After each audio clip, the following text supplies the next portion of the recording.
بسم الله الرحمن الرحيم السلام الله عليكم ورحمة الله تعالى وبركاته كلنتي أبون صاحب يال halkani waa run sheeg TV وabartaan YouTube ka kuleenay saaxiibayaal qodobada ugu waaweyn aan warka idin kugu haynana waxa kamid ah madaxweyne Farmaajo oo qorsheynaya inuu xilka ka qaado hadii ay ku cadaato Rooble dhac hantida qaranka Afrika oo war ka soo saartay xiisada Boosaaso iyo madaxweyne Farmaajo oo ka xumaaday falal xun oo ka dhacay magaalada Muqdisho qodobadaas iyo qodobo kale ayaan saaxiibada inagu xiran oo idin hayna fadlan hadii aad nagu cusubtiin waxaan si naxariis leh idinkaga codsanaynaa inaad subscribe inoo saadaan like na inagu dhiirigelisaan insha Allah saaxiibayaal sidoo dhac warkayga baad ku daawateen madaxweynaha jamhuuriyadda federaalka Soomaaliya mudane Maxamed Cabdullaahi Farmaajo ayaa qorsheynaya inuu xilka ka qaado hadii ay ku cadaato Rooble dhaca hantida qaranka madaxweynaha jamhuuriyadda federaalka Soomaaliya mudane Maxamed Cabdullaahi Farmaajo iyo ra'iisul wasaaraha xilgaarsiinta Maxamed Xuseen Rooble ayaa mar kale gorada istaray sida ay sheegayaan warar lagu kalsoonaan karo warbixinada ayaa intaasi ku daray in labada mas'uul ee ugu sareeya dalka isku qabteen musuqmaasuq ku kacay Rooble kaas oo dhulka ciidamada badda uga dhisanaya hotel raaxa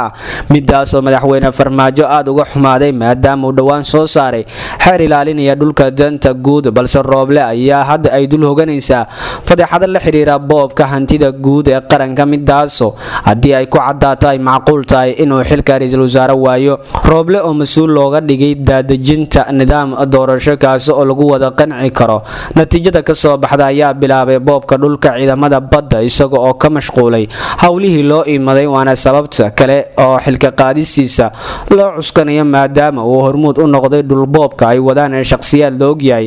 taas oo fadeexad ku ah Rooble warareedada oo quseeya qadiyadan ayaa intaasi ku daraya in madaxtooyada Soomaaliya aad uga carootay talaabada Rooble oo ku boobiyo kuna dhisanayo dhulka danta guud isagoo ah shakhsigii la rabay inuu qayb ka noqdo ilaalinta hantida qaranka taliyaha ciidamada badda Cabdixamiid Maxamed Dirir ayaa toddobaadkan waxa uu shaaca ka qaaday in Rooble uu ka dambeeyo dhul boob laga bilaabay dhisme ciidanka badda uu ku leeyahay magaalada Muqdisho wasiirka gaashaandhigga Xasan Xuseen Xaaji oo saxaafadeed soo saaray ayaa dalbaday in baaritaan madax bannaan lagu sameeyo eedeynta General Dirir taas oo xafiiska Rooble uusan weli ka jawaabin taliyaha ciidamada xoogga dalka General Oduwa Yuusuf Raage oo saxaafadeed soo saaray ayaa guddi ka kooban 4 xubnood oo saaray baaritaanka qadiyadan kana dalbaday jawaab degdeg ah hadii ay ku cadaato dhicidda iyo fadeexada oo ku kacay Rooble waxa macquul ah in xilka laga qaado maadaama madaxweyne Farmaajo wax walba ay kala weyntahay hantida qaranka taliska ciidamada Maraykanka ee Afrika ayaa war cusub ka soo saaray dagaalka u dhaxeeya ciidamada maamulka Puntland iyo kuwa PSF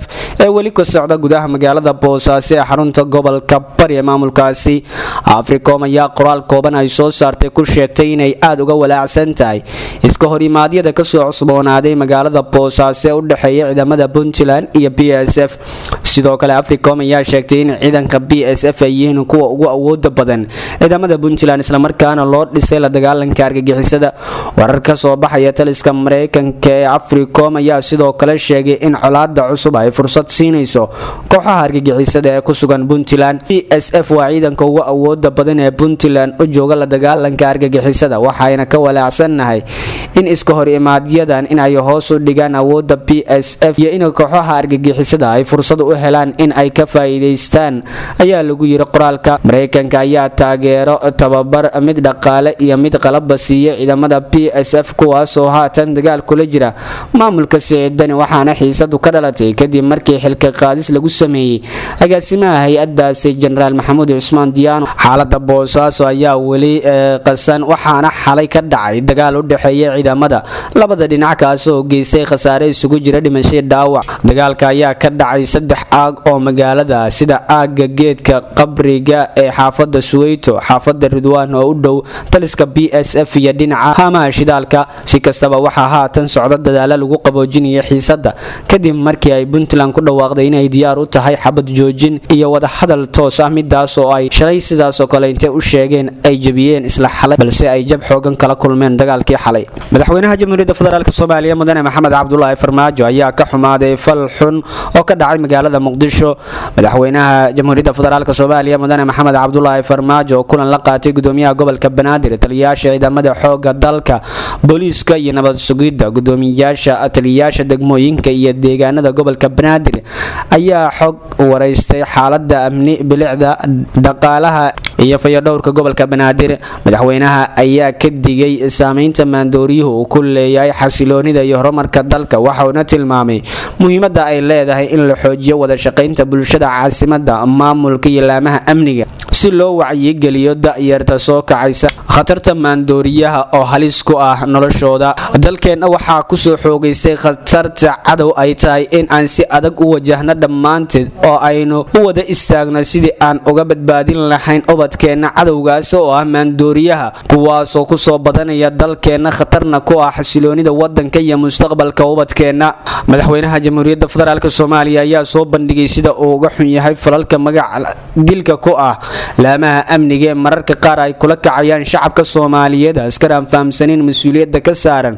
badqabka dadkooda. Waxaana faray taliyayaasha heer federaal iyo heer degmo ee gobolka Banaadir inay gacan bir ah ku qabtaan cid kasta oo lagu helo falkaasi. Dhankooda gudoomiyaha gobolka Banaadir Mudane Cumar Maxamuud Maxamed, taliyayaasha xoogga dalka, booliiska iyo nabad sugidda ayaa uga warbixiyay madaxweynaha xaaladda amniga caasimadda iyo qorshaha heer gobol ee ku aadan nabadda, dib u dhiska iyo horumarka gobolka Banaadir. Al-shabaab ayaa sheegatay mas'uuliyad dil qorsheysan oo xalay ka dhacay gudaha magaalada Muqdisho. Dagaalyahano ka tirsan Al-shabaab ayaa xalay xaafadda Kordamaca degmada Daynila ku dilay sarkaal ka tirsan ciidamada militariga Soomaaliyeed, gaar ahaan kuwa ka howlgala wasaaradda gaashaandhigga. Sidaan wararka ku helayna, kooxo bistoolada ku hubeysan ayaa weerar gaadmo ah ku dilay sarkaal ka tirsan ciidanka militariga Soomaaliya oo magaciisa lagu sheegay Kabtan Xasan Faarax. Sarkaalka ayaana la dilay xilli uu sii galay gurigiisa. Al-shabaab war ay ka soo baxay ayaa lagu sheegay in ay iyagu ka dambeeyeen mas'uuliyadda dilka loo geystay Kabtan Xasan Faarax oo ay sheegeen in uu ahaa madaxii sahanka iyo sirdoonka wasaaradda gaashaandhigga. Warkan ka soo baxay Al-shabaab ayaa lagu sheegay in sarkaalka in muddo ay ku daba jireen, ugu dambeynna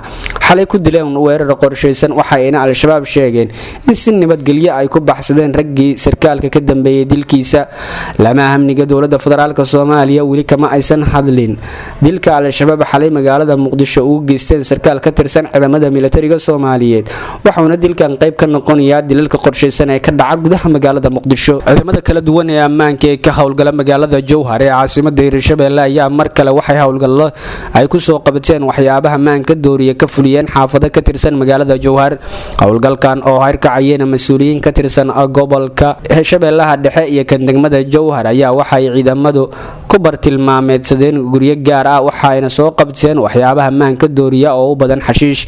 Taliyaha saldhigga booliiska magaalada Jowhar gaashaanle dhexe Bashiir Xasan Xalafow ayaa sheegay in maandooriyaha ay ciidamadu gacanta ku soo dhigeen oo ahaa kuwa ummadda lagu dhibaateynayay, waxaana uga mahadceliyay ciidamada kala duwan ee ku guuleystay in ay soo qabtaan. Gudoomiyaha magaalada Jowhar Cismaan Maxamed Mukhtaar ayaa dhankiisa sheegay in ay nasiib darro tahay in dalagyadii lagu beeri jiray beeraha lagu bedelay waxyaabaha maanka dooriya, gaar ahaan xashiishka, taasina ay ka soo horjeedaan hadday yihiin maamulka Jowhar. Maalmihii la soo dhaafay ayaa waxaa magaalada Jowhar ka socday howlgallo looga hortagayo ka ganacsiga waxyaabaha maanka dooriya, waxayna ciidamadu qabteen khamri, xashiish fara badan iyo weliba dadkii ka ganacsanayay. Waagaag saaxiibayaal, intaas ayaan kusoo gabagabaynaynaa warkii aad ka daawanaysaan Runsheeg TV. Fadlan haddii aad nagu cusubtiin waxaan si naxariis leh idinkaga codsanaynaa inaad subscribe noo saardaan, like-na ay nagu dhiirigelisaan insha Allah.